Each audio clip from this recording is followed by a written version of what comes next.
Hello, I'm Jim Cuno, president of the J. Paul Getty Trust. Welcome to Art and Ideas, a podcast in which I speak to artists, conservators, authors, and scholars about their work.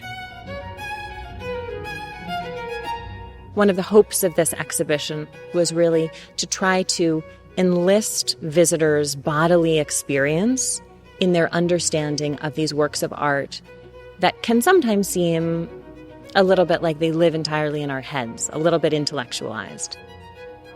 In this episode, I speak with curator Emily Beanie and public program specialist Sarah Cooper about the Getty exhibition, Poussin and the Dance.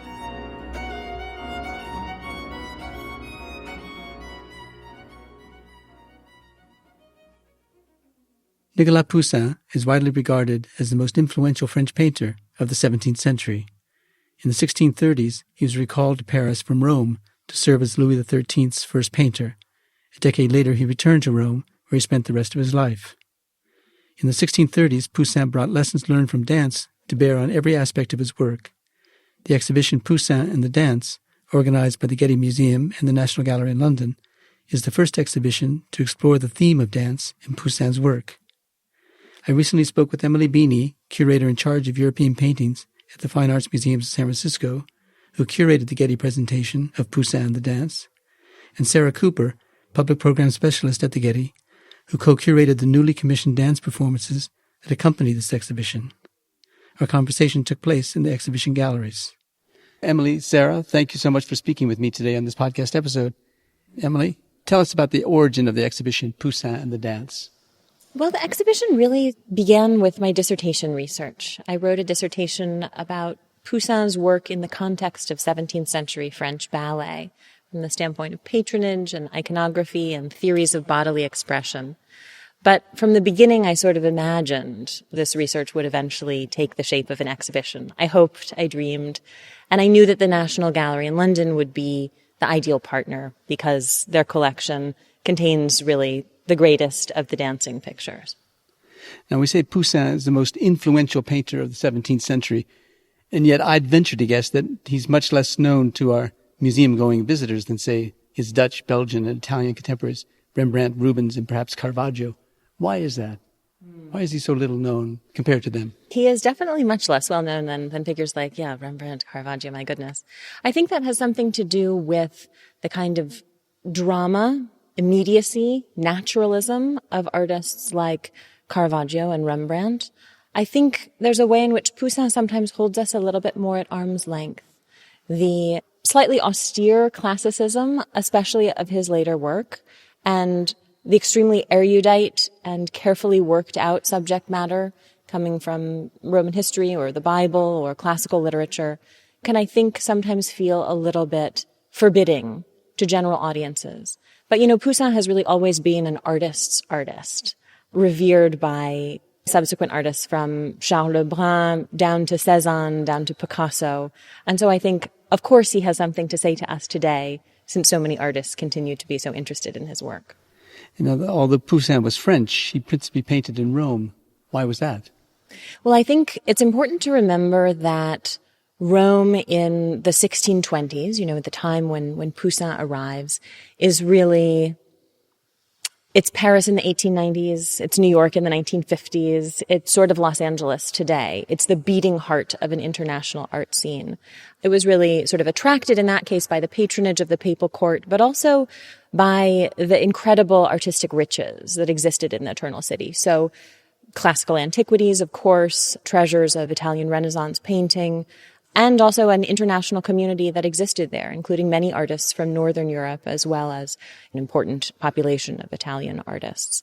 So I think that was really what drew Poussin to Rome. Now, in the late 1630s, he was recalled to Paris to serve as the first painter to the king, Louis XIII, but he remained just a few years in Paris. Why did he give up what I have to assume to be a plum position? Well, Poussin took some persuading to go back to Paris in the first place. Obviously, yes, the position of premier peintre to the king was coveted, but he was actually sort of initially invited several years before he left. And in fact, we have some evidence that some of the agents of the king who approached him in Rome may have, in the end, brandished some threats Physical threats. Yes. So one agent of Richelieu, of the first minister, is said to have been instructed to remind Poussin that he is a French subject and that kings have long arms.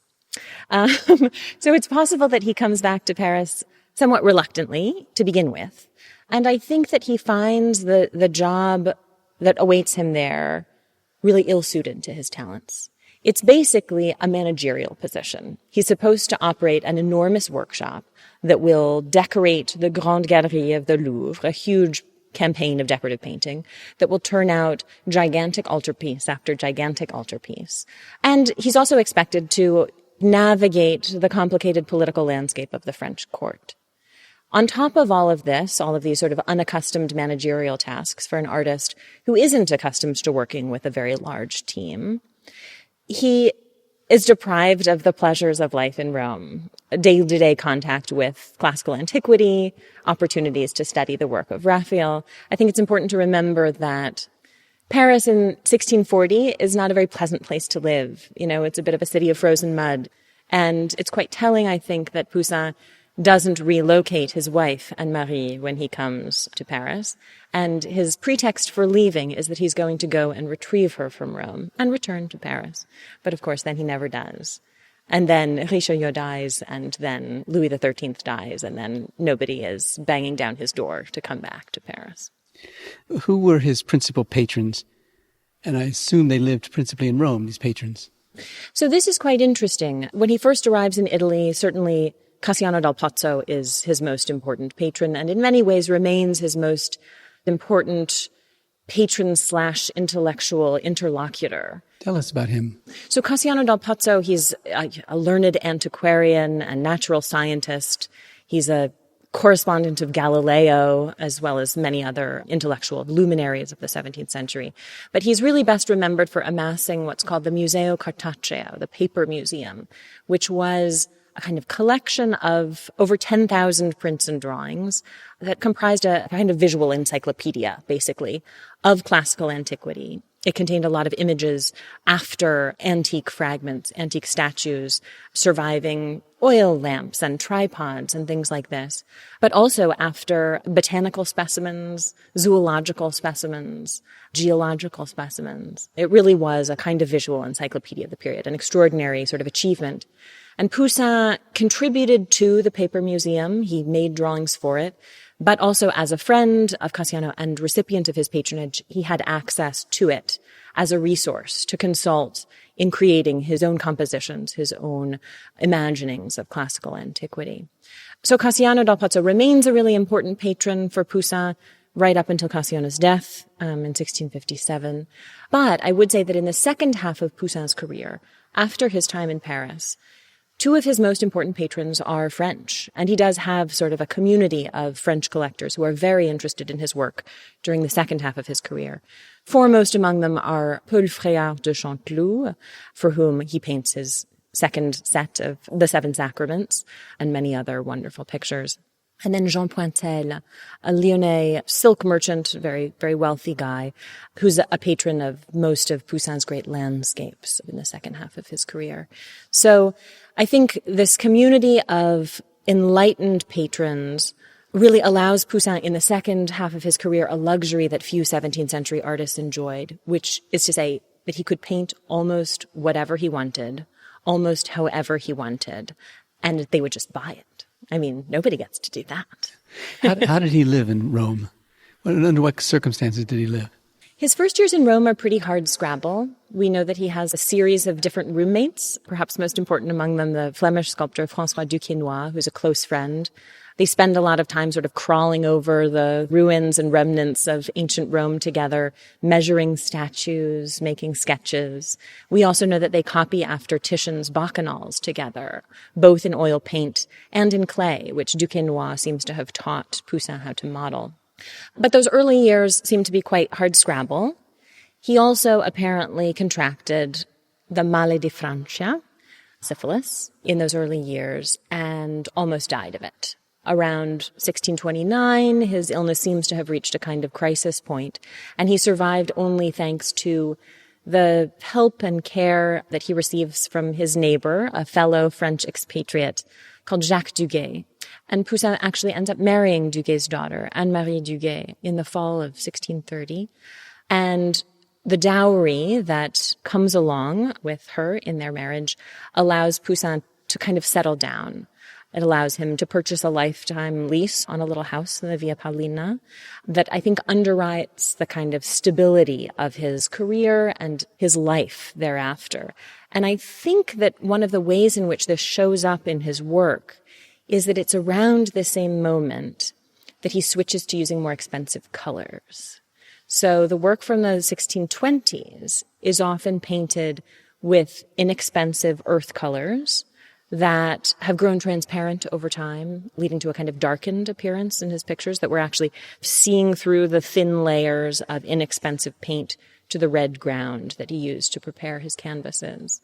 But after around 1630 to 31, he's using more paint and more expensive colors, more lead white. And so we get these kind of somewhat sturdier paintings. And I feel like The Realm of Flora is a perfect example of this.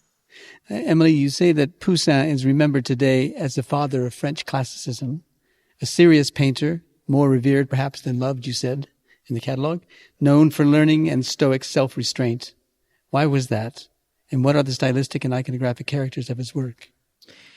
Well, Poussin is an artist whose style changes a lot over the course of his career. The early material, with its sort of debt to Titian and its embrace of wild bacchanalian iconography, is a really pretty different kettle of fish from the later work, which does tend to be very much more serious, both in its subject matter and in its really sober, very carefully thought out approach to composition, the disposition of bodies in space, the geometric setting of architecture, and so on.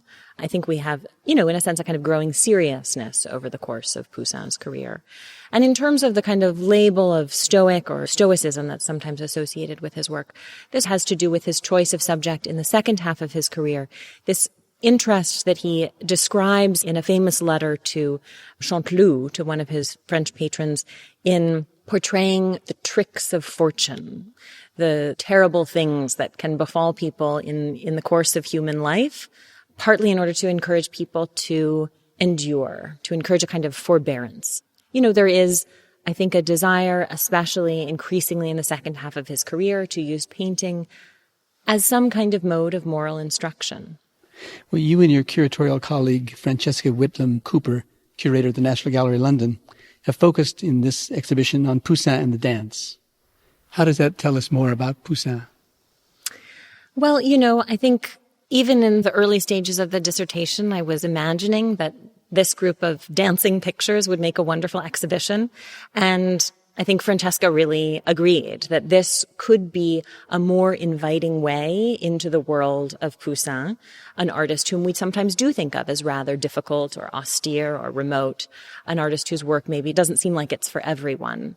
But we've all danced at a cousin's wedding or maybe taken ballet lessons or had some lived experience of dance. So one of the hopes of this exhibition, I think for both of us, was really to try to enlist visitors' bodily experience in their understanding of these works of art that can sometimes seem a little bit like they live entirely in our heads, a little bit intellectualized, a way of trying to get visitors to think about their own experiences of dance in looking at these works.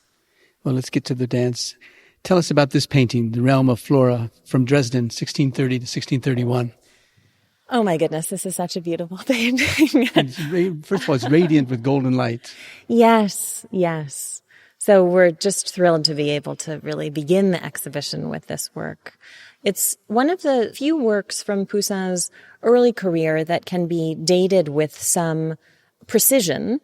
That's because it actually served as evidence in the criminal trial of its original owner, who is this sort of shady character, this Sicilian gentleman crook who was arrested in the summer of 1631 for laundering stolen diamonds through the Roman art market. He had purchased or commissioned works from a number of leading contemporary artists in Rome, and this was among them. And so we know from the proceedings of the trial that it was delivered in early 1631. Poussin actually testified at the trial, which is how we know that he was not paid for this painting in diamonds. He referred to it as un giardino di fiori, a garden of flowers. But its subject is actually a fairly precise mythological subject, though as so often with Poussin, there's been some scholarly debate about the exact literary source. In any case, it represents characters from Ovid's first-century mythological poems, the Metamorphoses and the Fausti, notably Flora, Roman goddess of gardens and spring. She's dancing right at the heart of the composition, surrounded, or sort of behind her is this little ring of chubby putti who are dancing in a circle behind her.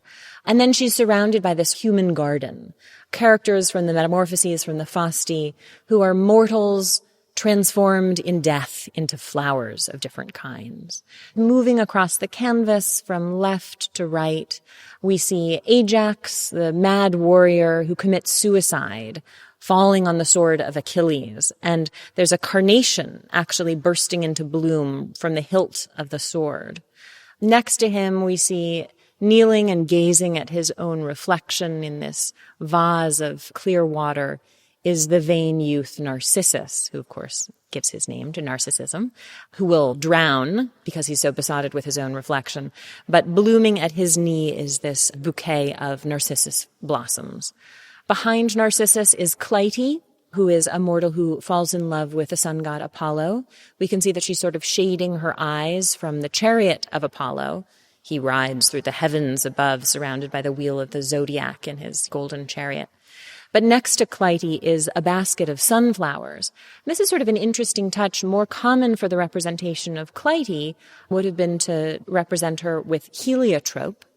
Instead, we have the New World plant of sunflowers with which Poussin may have been familiarized through the paper museum of Cassiano dal Pozzo, through its botanical contents. And on the right hand of the composition, there's Hyacinth, the youth who falls in love with Apollo and is wounded when playing discus with the god. We can see that his head is bleeding these blue flowers. Those are meant to be anemone flowers. And then next to him is Adonis, the hunter and lover of Venus, who ends up gored by a bull. And you can see that he has this wound in his thigh that, again, the flowers are falling from it. I love the dogs next to Adonis, these wonderful hunting dogs. And then in the foreground, right in front of Adonis, we have Crocus and Smilax. She is wrapping him in this garland of bindweed or morning glory type flowers. And then Crocus, of course, wears a crown of crocus blossom. But what I love, there are many things to love about this painting. It is exquisitely preserved.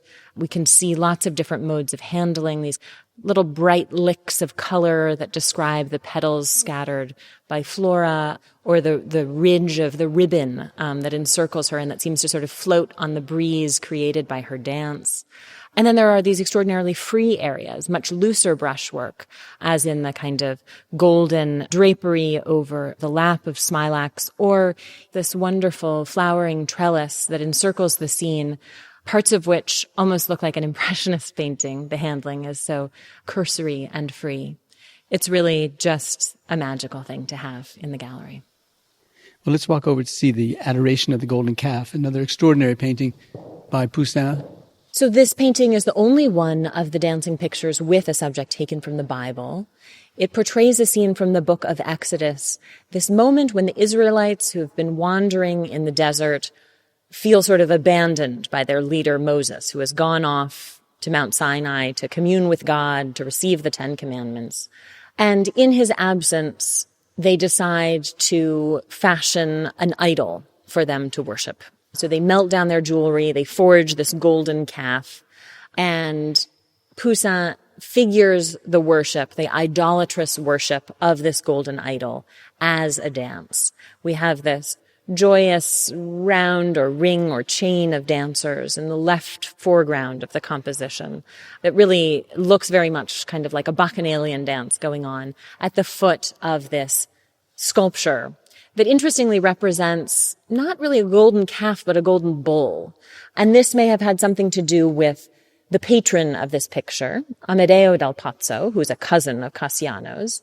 The golden bull suggests that Poussin is thinking about these sort of syncretist conversations having to do with the origins of various world religions, whether Greco-Roman religion, Egyptian religion, and Judeo-Christian religion, that are going on in the circle of Cassiano dal Pazzo, in the antiquarian circle in Rome. I think it's an interesting possibility that this bull god, in Poussin's mind, represents the Egyptian bull god Apis, or, Serapis, and that this is a sort of practice of idolatrous worship that the Israelites have in fact imported from their time as slaves in Egypt. I love, too, in this painting that Moses, we see him coming down the mountain with the tablets of the Ten Commandments in hand at upper left, but he's this sort of tiny, barely visible figure. He's totally upstaged by the calf, by the dancing. What about this drawing, which is such a famous drawing, A Dance to the Music of Time of 1634? So this drawing prepares really the most famous of the dancing pictures, which hangs today in the Wallace collection in London. And Francesca Whitlam Cooper and myself were so just delighted that that painting was able to cross London for the first time in well over 100 years to appear at the London presentation of our exhibition. So that painting has not traveled to Los Angeles, but we're thrilled to have this beautiful drawing from Edinburgh in the exhibition. The subject is A Dance to the Music of Time, and it's really a kind of allegory of human life, represented by these four figures dancing in a round to the music of Father Time, who's pictured this old man with wings playing a lyre on the right-hand side of the composition, while overhead, once again, Apollo the sun god rides his chariot through the heavens. The four figures representing the different conditions of human life correspond to poverty, with her back turned to us. Her face is kind of in shadow. Labor, who's on the far right of the round, has this very sort of muscular shoulders, this slightly turbulent pose. Beside her, Wealth in the foreground, who looks a bit more serene. And then at far left, Pleasure, sort of kicking up her heels, unaware of the fact that she's skipping off towards poverty. I think, it's a subject that was set for Poussin by the patron of the picture, Giulio Rospigliosi, later Pope Clement IX. And he was, among other things, the author of libretti for operas that were performed at the Barberini court in the 1630s and 1640s. And the iconography here overlaps in important ways with the iconography of some of those entertainments, especially the danced intermezzi, these sort of balletic interludes in those performances. But really, it offers a rather profound meditation, I think, on the changeable fortunes in human life and the cycles of joy and suffering that we experience over the course of time. It's a magnificent drawing. In comparison with the painting, which has this real feeling of stillness, the drawing has this amazing sense of dynamism, fluidity, motion. Now, Poussin returned repeatedly to the motif of a chain of dancers, as you just described in this drawing, as in the painting Jimenez, Disguised, 1634-38. Tell us about this painting. Yeah, for sure. So this is easily the largest of the dancing pictures, more than 12 feet wide, and the opportunity to see it in this exhibition is really quite extraordinary. It was acquired by the Museum of Fine Arts in Sao Paulo, Brazil in the 1950s, and really has not left that institution since. So we're enormously grateful to our colleagues in MOSP for making this exceptional loan. So the subject of this picture comes from Servius, a 4th century grammarian, from his commentaries on the Aeneid. However, we think that Poussin knew about this story not from Servius, but from the Imagines of Vincenzo Carteri, a sort of emblem book, a publication used by a lot of early modern artists as a point of reference and a source for imagery of the antique. So at far right, we see this slightly taller lady than all the other ladies in the painting. The only person wearing sandals, the only person who doesn't know that he should take off these sandals when he's standing on sacred ground, for we are attending a sacred fertility rite in this painting. So that sort of suspiciously tall figure is actually a man in disguise, the Athenian youth Hymenaeus, who later becomes the god of marriage, Hymen. And so he is disguised here as a woman in order to observe this secret fertility ritual in which his beloved is a participant. She's an aristocratic Athenian lady, somebody high above his station. But there's a sense in which the subject is kind of pretextual.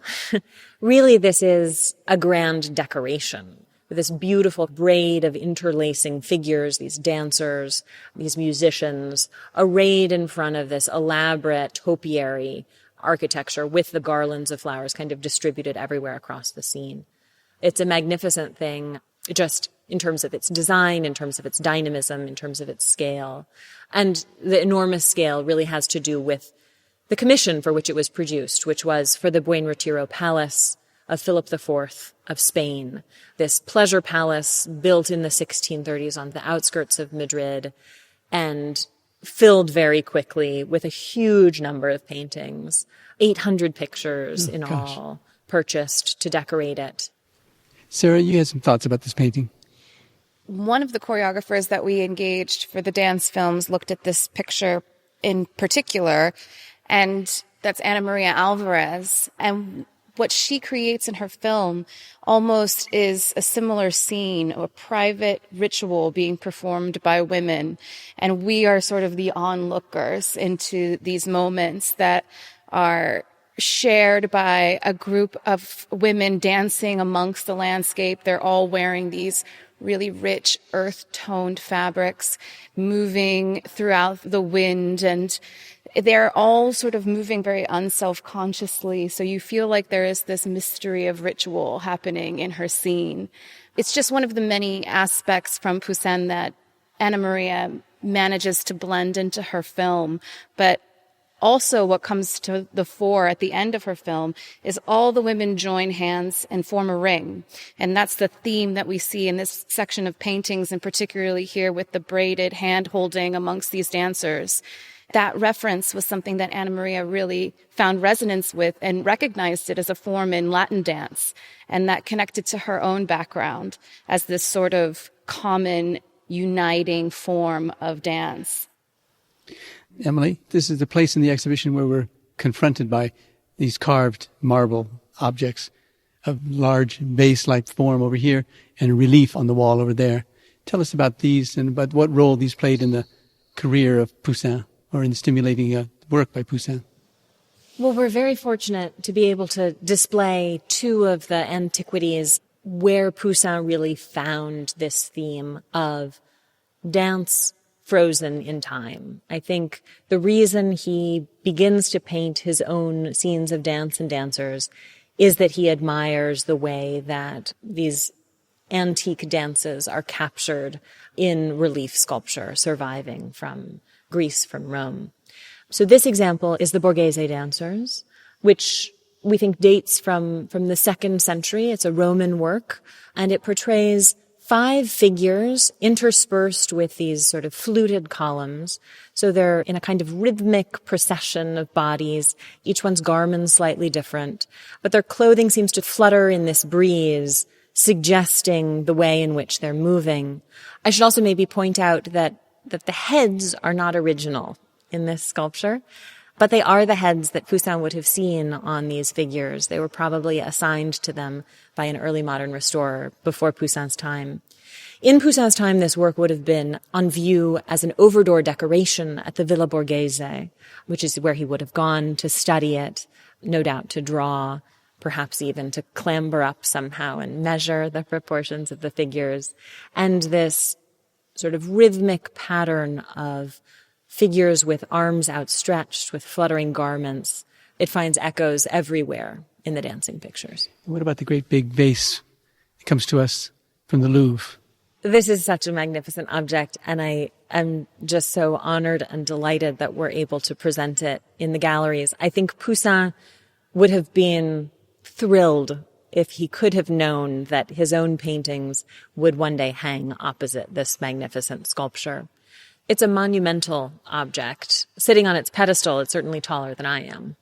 It's a crater-shaped vessel produced really as a garden decoration in the 1st century BCE in Greece, but for export to Rome. It was unearthed in modern Rome in the 16th century and quickly became really one of the very most celebrated antiquities in the Eternal City because of the extraordinary refinement of its carving. The frieze that wraps around the vessel portrays Bacchus and Ariadne, but also a series of vignettes of bacchanalian revelry.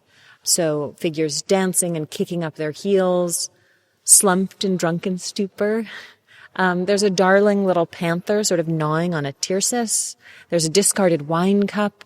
It's just such a magnificently beautiful object.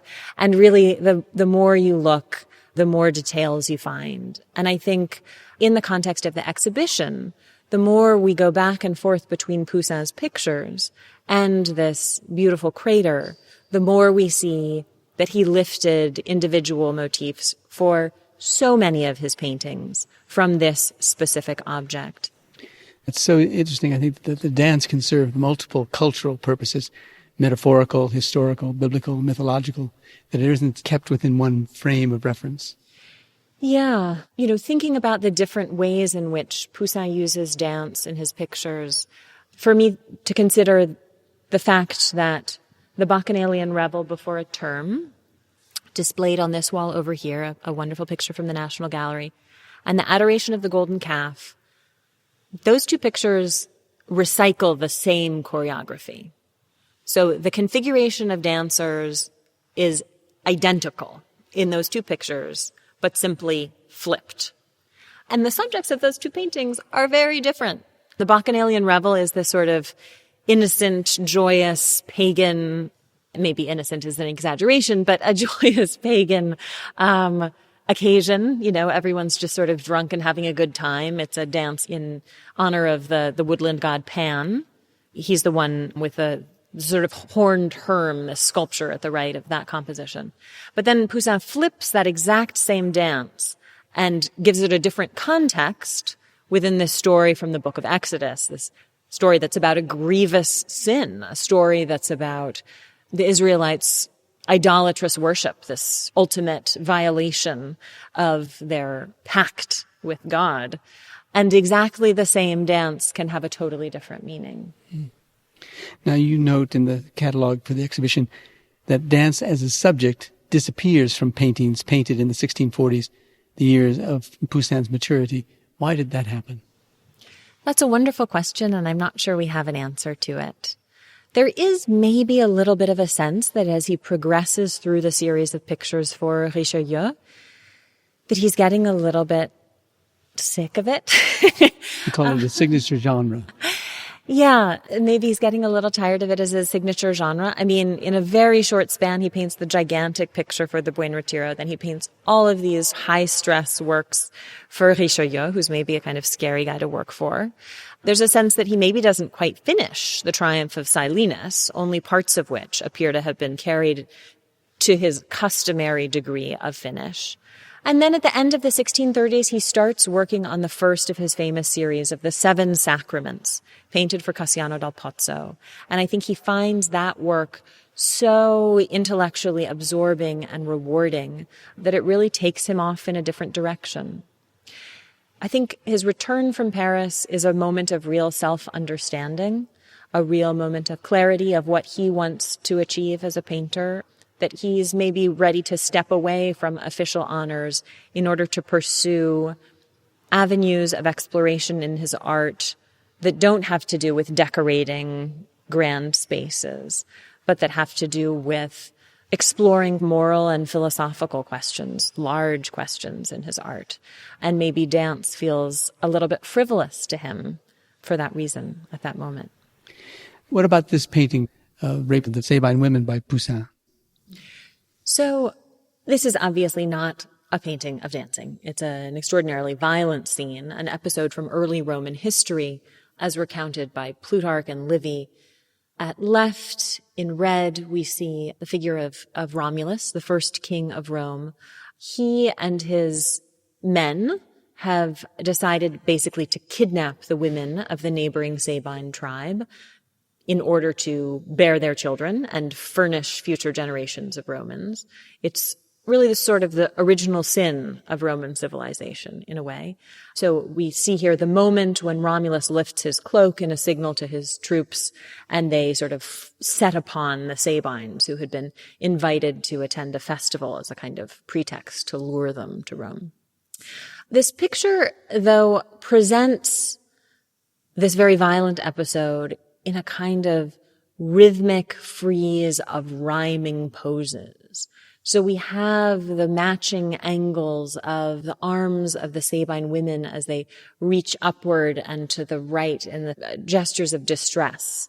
Then we have the violent lunging poses of the Roman soldiers that often form perpendicular parallels to the gestures of the Sabines. There's this very carefully orchestrated system of sort of geometric regime that contains the action here, and that extends to extraordinary details in the painting. So I love to point out, this is something I only really noticed during installation, the Sabine woman in green who's being kind of hoisted by the Roman soldier in a bronze helmet.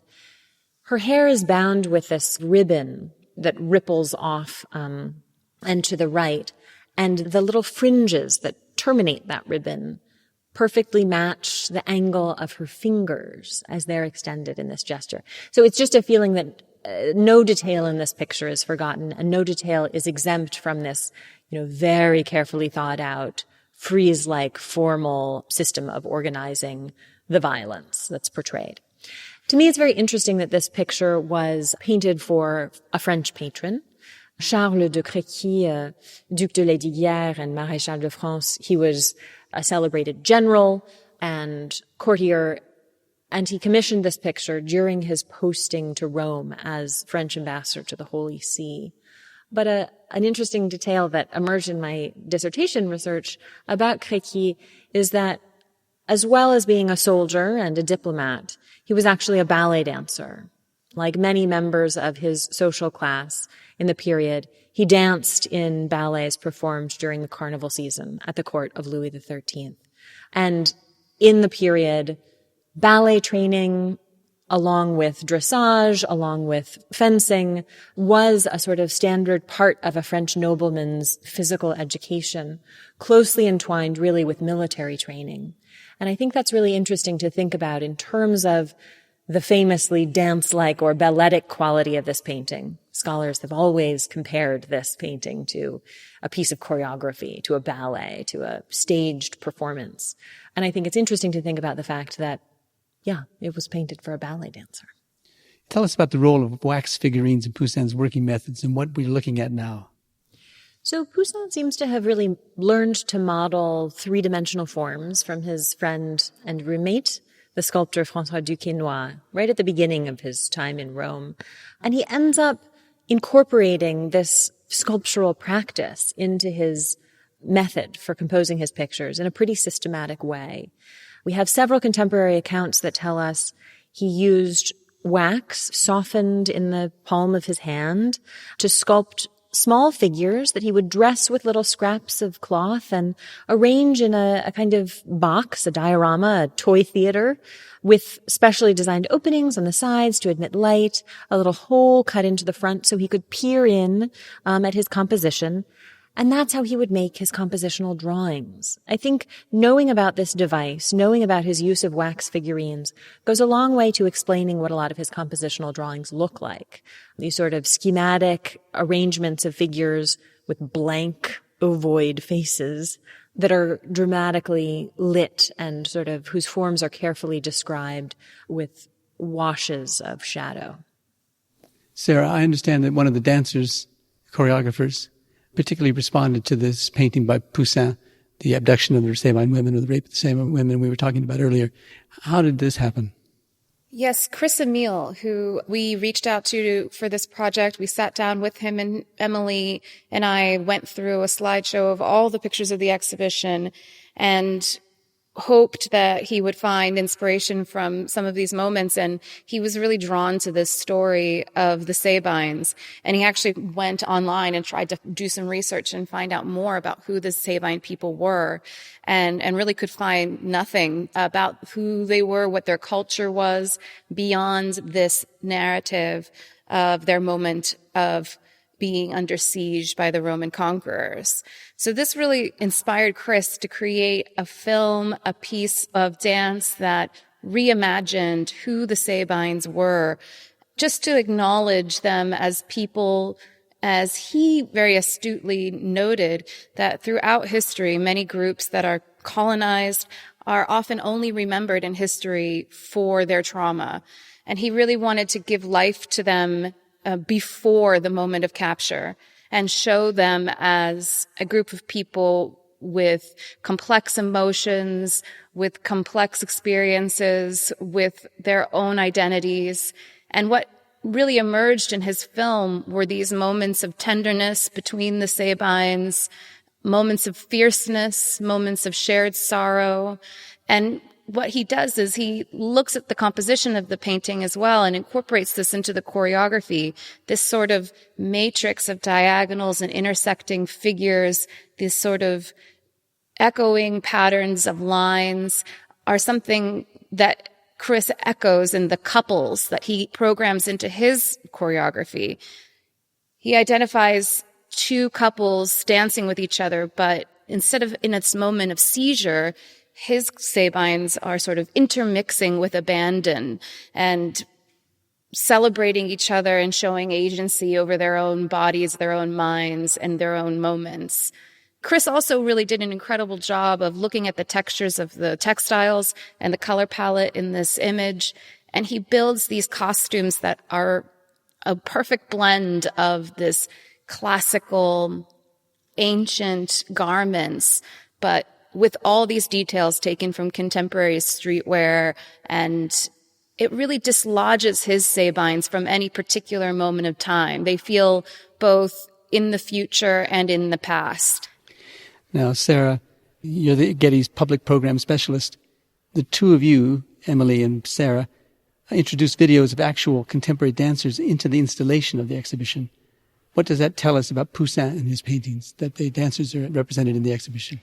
I think this represents an extraordinary opportunity for us to invite contemporary artists to find avenues for exploring these works that hopefully will inspire our visitors to have new points of entry as well, to invite dancers who really have that lived and embodied understanding of dancing through space, of thinking about the positioning of their bodies in relationship to an aesthetic point of view, telling a visual story. They are able to speak to the dynamics that Poussin embeds in these pictures that perhaps many others can't understand, or at least they can give us a window into what it's like to be thinking about bodies in space and invite us to imagine that as well. It's also an incredible opportunity for us to bring new perspectives that have not been previously explored, where these dancers are relating the themes, the gestures, the textures, the landscapes, the moments that they have found inspiration in locating in these pictures to their own worlds, their own identities, their own experiences within their communities. And that helps us bridge something that is actually separated by a radical distance of centuries of context. The dance films are also an incredible opportunity for us to think about the tools of representation of dance. Painting would have been an important means of preserving that energy and telling that story. Today, video is at our disposal, and it is a new way of framing and investigating dance. And all of our choreographers really deeply engaged with the mode of filmmaking as part of their projects. So in addition to their choreography, they told a visual story through the frame, just one that comes from today's point of view of today's technology. Tell us about the 3 choreographers that you approached for these commissions. Why did you select those 3 among the many you could have selected? Well, typically here at the Getty, I'm engaged in staging experimental and interdisciplinary performance events that take place out in our courtyards and our gardens, live events where we have an audience here on site that really bring artists in conversation with our architecture and create this experience here at the Getty Center. So I'm always thinking about who are the artists working in Los Angeles that are creating some of the most exciting performances in both music and in dance and in other forms. So I was so thrilled when Emily reached out to me because I was able to tap into my regular practice as a programmer, my regular ongoing knowledge of researching our artist community, and draw out some of my absolute favorite practitioners who are working in Los Angeles today. Chris Emile is one of the choreographers I thought of immediately. We worked together on a couple occasions here at the Getty Center. He's participated in performances with his dance company, No One Art House. And they staged a performance here in 2018 where they actually brought their dancers throughout the water features here at the Getty Center, moving in their fountains and making these splashing moments and also incorporating beautiful textiles and the environment. So I knew that Chris was doing great things as a choreographer, but also someone in conversation with the art world. So you've got 3 videos of the dances that we can look at now. And as we walk over there, why don't you tell us what about these artists attracted you to them? It's really interesting to note that Emily and I began our conversation, years ago, and that this project for Emily, I hope she doesn't mind me saying, is also connected to her own background as a dancer, and that she has herself such incredible knowledge about dance companies and artists that have been working here in Los Angeles. So we really chose these artists together in conversation. I let her know about choreographers like Chris that I have been working with here at the Getty, but we also loved making a short list and looking through all of the incredible work being done. We also did think about having these performances be live moments here at the Getty Center, but of course, the COVID lockdown restrictions had us pivot to creating something for video. But that actually created this incredible opportunity for us to find a way to support and platform these dancers whose work is so vulnerable under the conditions of lockdown. So many dance companies in Los Angeles lost the leases on their spaces. So many had to stop performance entirely, and which was a major source of their income. So just having this opportunity to create these commissions with them felt really special, and it was an honor to be able to do. Michaela Taylor is also one of the choreographers that we worked with who was particularly inspired to film her piece here at the Getty Center. Michaela was someone who's just a really exciting rising star in the dance world. She was on the cover of Dance Magazine in 2019 as one of the 25 choreographers to watch, and since then she's just been jam-packed with major commissions and residencies in Europe and here. So we're really excited that we got Michaela at this point in her career to be able to engage with us. She was very intrigued by seeing her dancers and her style of choreography in the environment of the Getty, and also in conversation with particular moments from the Poussin paintings. And we have clips from each of the 3 videos on view here in the Getty galleries, but we also have links to them so that people can see them online. Yeah, in fact, what's on view in the galleries is really just a preview of these full-length films that each of our choreographers made. Each of them are about 15 minutes long. They really treated them as new works of art. In regards to Michaela, she was able to move her dancers through areas of the Getty Center that we never get to work with performance because we did not have to worry about the safety and the spacing for the audience. So we were able to put the camera on unique niches throughout the site. And for Michaela, her choreography is deeply connected to this idea of the glitch movement, or these very highly staccato gestures, these little freeze frames that her dancers move through. And what she does is she embeds in those moments lines from classical dance, from ballet, but they get sort of mixed into the freeform movement as it relates to her background in hip-hop and other dance forms, and it becomes this sort of slipstream between the classical and the contemporary, which was really interesting to think about in the context of this project. And, of course, our third choreographer, Ana Maria Alvarez, whose company, the Contratiempo Activist Dance Theater, was a group that we were also familiar with from working here at the Getty Center with them in the past, but also their constant unique performances across LA and major venues where they engage with their community. And Ana Maria really was inspired by the Jimenez, the dance in honor of Priapus work of art that we looked at. But she also took an interesting approach by saying, I'm not so interested in creating a work in response to Poussin.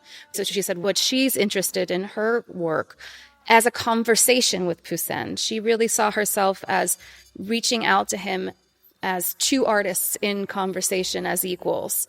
And what she creates is also an investigation of some of the same themes that we see in Poussin, where she uses as a common motif in her film sugarcane and sugar, which is poured on the dancers, or the sugarcane is ripped around and whipped or bitten into.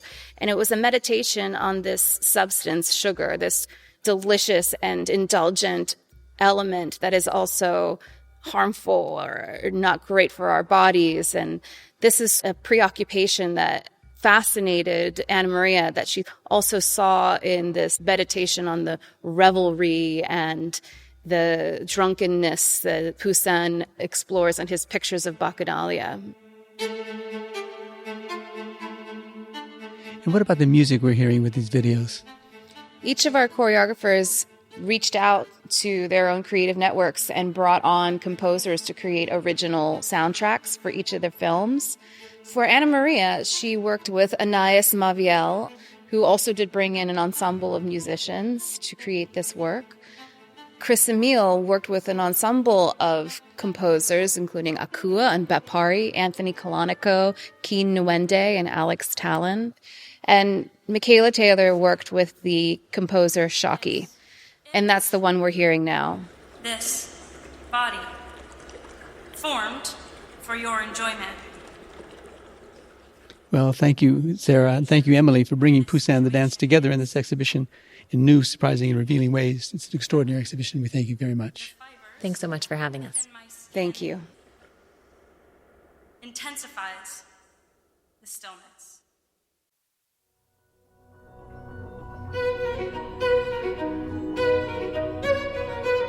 Poussin and the Dance is on view at the Getty Center through May 8th, 2022. The exhibition was made possible by generous support from the Leonetti O'Connell Family Foundation and is sponsored by City National Bank.